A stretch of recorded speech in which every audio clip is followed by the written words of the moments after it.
Så er det blevet 3. søndag i advent, og jeg står her med dagens pakke.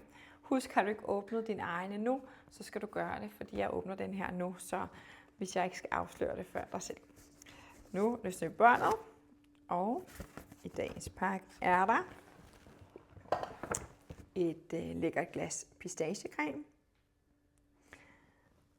og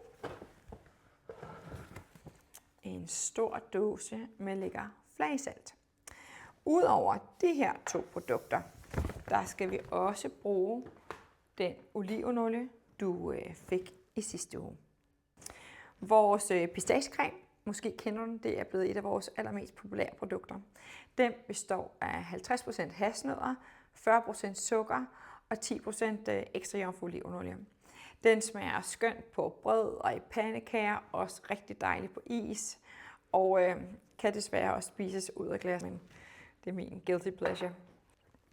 Så er der vores flagesalt. Den kommer i den her store, lækre dåse, så det er nemt at få fingrene ned i og crunche salten ud over din mad. Og sidst men ikke mindst, så skal vi bruge vores olivenolie, ekstra jomfru olivenolie. Som jeg også fortalte sidste gang, så er det årets pres, så det er en helt nypresset olivenolie, du står med her. Vi skal til det søde køkken i dag, så vi skal lave en dessert. Og måske har du allerede købt vaniljeis, som jeg skrev i mailen. Og hvis du ikke har det, så kan du sagtens nå det endnu. Vi skal nemlig lave en kugle vaniljeis med pistachecreme på toppen, olivenolie, flagesalt og så med 2 forskellige slags toppinger. En eksklusiv topping med kaviar fra Kaviar Rossini, og en med hakkede pistachienødder og lidt guldstøv på toppen. Her de første måneder efter olivenhøsten, der har olien den her fuldstændig irgrønne farve. Og det skal vi udnytte. Og samtidig går den her peberpikante, grønne, fede smag utrolig godt sammen med iskold, sød vaniljeis.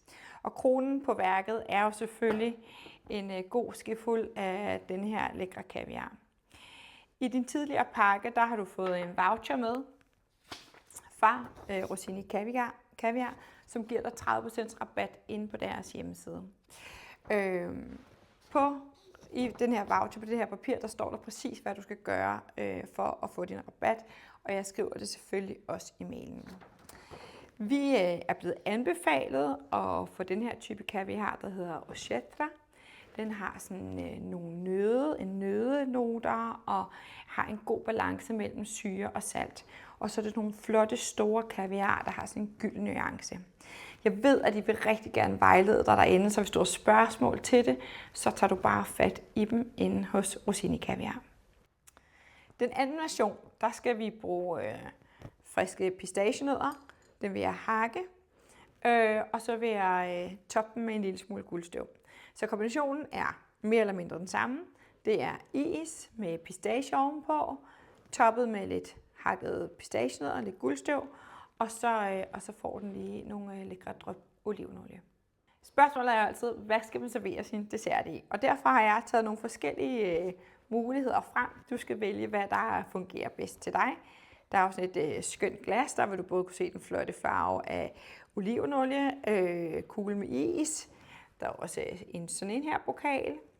Der er de her, der er meget trendy og populære lige nu. Den kunne også være rigtig fin. Den kommer jeg til at bruge til den version med pistachienødder og guldstøv. Men jeg har faktisk også valgt at tage sådan her åben tallerken med, hvor man kan placere isen, pistachecremen på, og det her, hvor man så skal toppe med kaviar. Så se, hvad du har hjemme i gemmerne, og hvad der vil være fint til dig. Før du går i gang, så er det vigtigt at have dine elementer på plads. Isen smelter jo, så det er vigtigt at er hakket og klar. Planen er, at vi skal lægge en kugle is eller i din isskål eller på din tallerken. Så skal den toppes med pistachecremen. For at vi kan gøre det og styre både mængder og dosering, så kommer vi den op i en frysepose. Pistachienødderne her, de skal være hakket. Posen med guldstøv er klar, og du skal også have åbnet din kaviar.